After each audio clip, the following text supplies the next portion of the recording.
Nobody told me the steps were the law of attraction. Nobody had to. I just had to do them long enough to figure it out myself. And when I did, everything changed. I want to talk to you today about something that took me years to understand. And I think if I had understood it earlier, I would have moved a lot faster. But maybe I needed to go through it slow to be able to explain it to you right now. When I got into recovery, I didn't understand anything about the law of attraction. I didn't know anything about beliefs creating reality. I didn't know about vibration or energy or any of that. What I knew was this: I was broken. My life was a disaster. And then somebody handed me a set of suggestions and said, just do what we did. So I did. Not because I understood it, not because I believed it would work. I did it because I had run out of other options. I had tried everything my way, and everything my way had landed me in places that I don't ever want to go back to.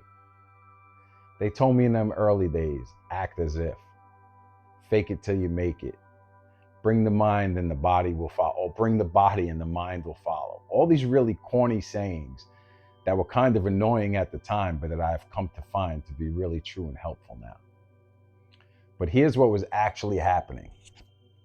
I was acting my way into right thinking.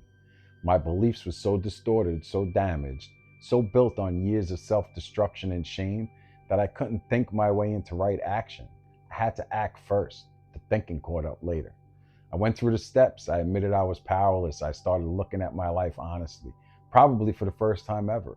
I made a list of every resentment I had, every fear, every place where I played a part in my own pain. I sat across from another person and I said it all out loud. I made amends. I showed up differently. I started doing things I didn't want to do because someone I trusted told me it would help. And slowly, something shifted. Not overnight, not perfectly, but something inside of me started to change. Then one day, when I was seeking, I found the law of attraction, and something clicked so hard I almost couldn't breathe. Because the core of the law of attraction is this: your beliefs create your thoughts create your feelings, and your feelings attract the circumstances of your life. And I thought, oh my God, that's been my whole life. That's been working the whole time. I just had no idea. Every belief I had about myself, I'm not good enough, I don't deserve good things, people like me don't get to have a real life, all of those beliefs have been showing up on the outside. The chaos, the loss, the destruction.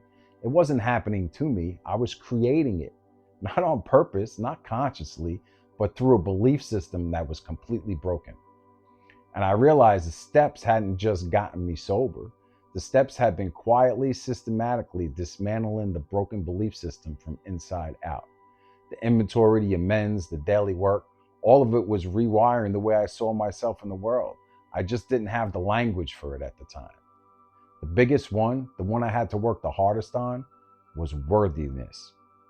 I always used to think I was worthless. I didn't believe I was worthy of good things. I didn't believe I deserved love or success or peace. And because I didn't believe it, I couldn't receive it. And even when good things showed up, I found ways to push them away because on a deeper level, I didn't think I was supposed to have them. So the work became this: change what I believe about myself.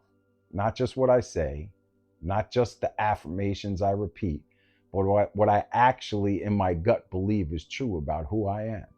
Because here's the thing: you could say 100 positive affirmations a day, but if your belief doesn't match your words and your feelings don't connect to the belief, you're just making noise.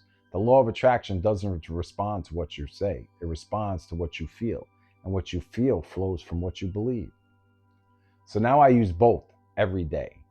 I still do the step work. I still sponsor people. I still stay connected to the community that saved my life. That foundation never goes away. And I also do the belief work. I look at what I'm creating and I ask, what belief produced this? When something shows up in my life that I don't want, I just try to change. I don't just try to change the outside. I go inside. I ask, what am I actually believing that's attracting this experience? And I use the law of attraction intentionally now. I'm not just reacting to life. I'm creating it. I write out what I want. I feel it as real before It's just amazing. I wish I could explain it better. I'm not perfect at this. I want to be completely clear about that, right? I still have hard days. I have moments of doubt, but the life I'm living today, the peace I feel, the purpose I have, it's beyond anything that I ever thought was possible. And I mean that literally. The guy I used to be could never have imagined this for me.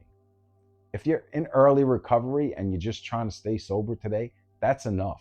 Do the work, trust the process, act your way in. The thinking will follow.